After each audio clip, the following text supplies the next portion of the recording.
Donc voilà, il y a 3 mois, j'ai pris la pire décision financière de ma vie. Pas investir dans une crypto-monnaie random, pas acheter une formation à 2000 balles, non, j'ai décidé de suivre chaque putain d'euro que je dépensais pendant 90 jours, genre littéralement chaque euro.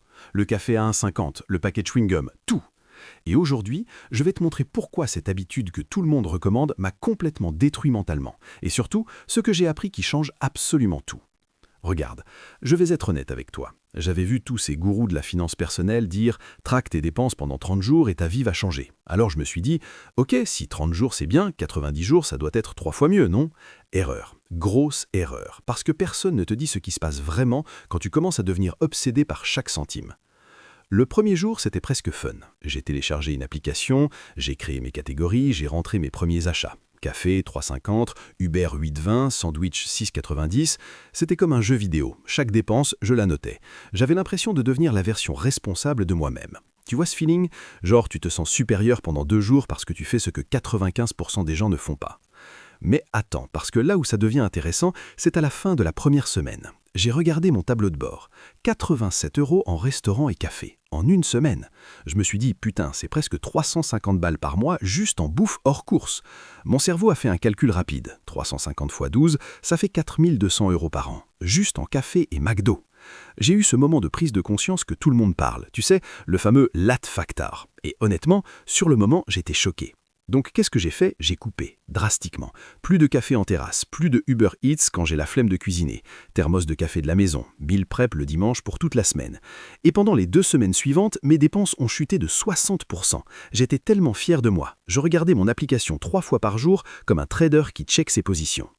Mais voilà où ça devient dark, parce qu'à la semaine 4, j'ai commencé à développer quelque chose que j'appellerais de l'anxiété financière. Et je parle pas de l'anxiété normale, genre « est-ce que je peux payer mon loyer ?» Non, je parle de cette tension constante dans ta poitrine chaque fois que tu dois sortir ton portefeuille. Mon pote m'appelle « Yo, on va boire un verre ?»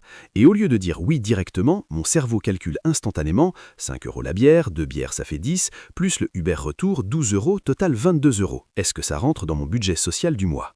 Tu comprends à quel point c'est malade? J'étais en train de calculer le ROI d'une soirée avec mes amis.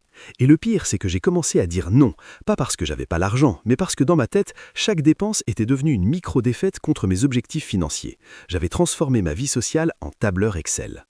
Attends, parce que ça empire. À la semaine 6, j'ai eu ce moment vraiment pathétique. J'étais au supermarché et j'hésitais entre 2 paquets de pâtes. Un à 0,89 centimes, l'autre à 1,20 € avec des céréales complètes, donc un peu plus sain. Et je suis resté là littéralement 3 minutes à comparer le prix au kilo, à me demander si les 31 centimes de différence valaient le coup. Une personne m'a même bousculé parce que je bloquais le rayon. C'est à ce moment que je me suis dit « Mec, qu'est-ce que tu es en train de faire de ta vie ?»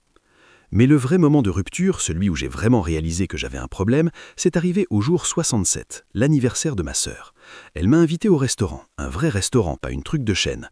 Et pendant tout le repas, pendant qu'elle me parlait de sa nouvelle relation, de son nouveau job, de sa vie, je faisais des calculs dans ma tête. L'entrée, 14 €, le plat, 28, le dessert qu'elle insiste pour qu'on partage, 9 €, ma part du vin, environ 12 €. Je ne me souviens pas de la moitié de ce qu'elle m'a raconté ce soir-là, mais je me souviens que la soirée m'a coûté 63 €. Et là, sur le chemin du retour, j'ai eu une révélation qui a tout changé. Je dépensais tellement d'énergie mentale à traquer l'argent que je passais à côté de ma vraie vie. J'étais devenu riche en données et pauvre en expérience. Et c'est là que j'ai compris le vrai problème avec le conseil « traque chaque dépense ». Parce que regarde, voilà ce que personne ne te dit. Traquer tes dépenses, c'est pas le problème. Le problème, c'est de traquer sans stratégie. C'est de traquer pour traquer, sans comprendre pourquoi tu le fais, sans savoir quoi faire avec ces données. C'est comme peser ton poids tous les jours sans avoir de plan nutritionnel. Ça crée juste de l'anxiété sans solution. Alors voilà ce que j'ai fait pour les 23 derniers jours de mon expérience. J'ai complètement changé mon approche. Au lieu de traquer chaque euro, j'ai créé ce que j'appelle des catégories de vie. J'ai divisé mon budget en 4 zones. Zone verte, les dépenses qui m'enrichissent, livres, formations, expériences qui créent des souvenirs. Zone jaune, les dépenses neutres, nécessaires mais pas excitantes, loyer, courses, transport. Zone orange, les dépenses de confort, les petits plaisirs qui rendent la vie supportable. Et zone rouge, les dépenses impulsives qui ne m'apportent rien et que je regrette après. Et au lieu de traquer chaque transaction individuellement, je regardais juste la répartition à la fin de chaque semaine. Est-ce que 70% de mon argent va dans le vert et le jaune, ou est-ce que je glisse trop dans le orange et le rouge? C'est tout. Pas de micromanagement, juste une vue d'ensemble. Et tu sais ce qui s'est passé? Mon anxiété a disparu. Pas parce que j'ai arrêté de faire attention à mon argent, mais parce que j'avais créé un système qui me servait au lieu d'être esclave d'un système. Quand mon pote m'appelait pour sortir, je savais instantanément que c'était zone verte, expérience sociale, go. Quand je voyais une promo sur un truc random sur Amazon, zone rouge, swipe away. Mais voilà le twist final qui m'a vraiment ouvert les yeux.